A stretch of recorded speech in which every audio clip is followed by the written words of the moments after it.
Welcome. In this lesson, we'll find the midpoint of 2 points, the exact center of a line segment, and then work backwards to find a missing endpoint. So, what is a midpoint? It's the point exactly halfway between two others. The formula is m equals, open bracket, x1 plus x2 over 2, comma, y1 plus y2 over 2, close bracket. In plain words, average the x-coordinates, then average the y-coordinates.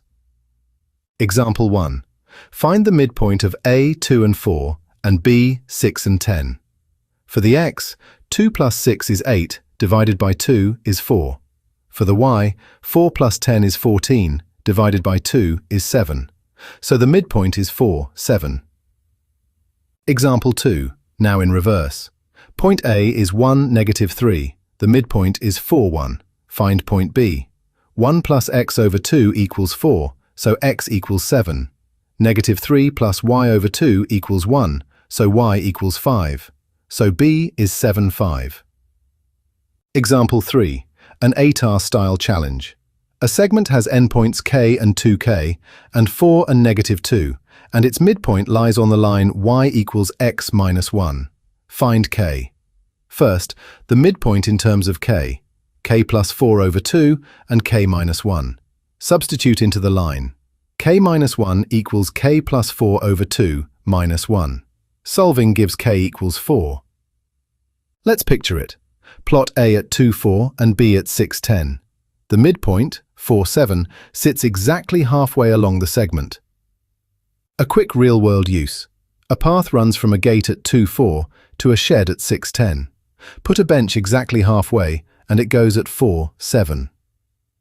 To summarize, average the coordinates. The formula works both ways, and the most common slip is subtracting instead of adding, so mind the negatives. Your turn. Pause the video and try these 5. 1.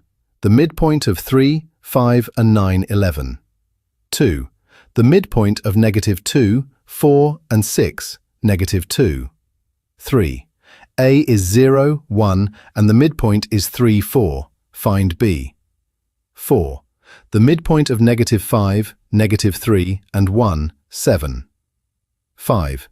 Endpoints T, 3 and 5, 7 have midpoint 4, 5. Find T. Ready? Let us check the answers together. Question 1. Average the coordinates. 3 plus 9 is 12, over 2 is 6. 5 plus 11 is 16, over 2 is 8. So the midpoint is 6, 8. Question 2. Negative 2 plus 6 is 4, over 2 is 2. 4 plus negative 2 is 2, over 2 is 1. So the midpoint is 2, 1. Question 3. A is 0, 1, and the midpoint is 3, 4. For x, 0 plus bx over 2 equals 3, so bx is 6. For y, 1 plus by over 2 equals 4, so by is 7. So b is 6, 7. Question 4. Negative 5 plus 1 is negative 4, over 2 is negative 2. Negative 3 plus 7 is 4, over 2 is 2. So the midpoint is negative 2, 2. Question 5. The x of the midpoint is t plus 5 over 2, and that equals 4. So t plus 5 is 8, which means t is 3. Great work today. See you in the next one.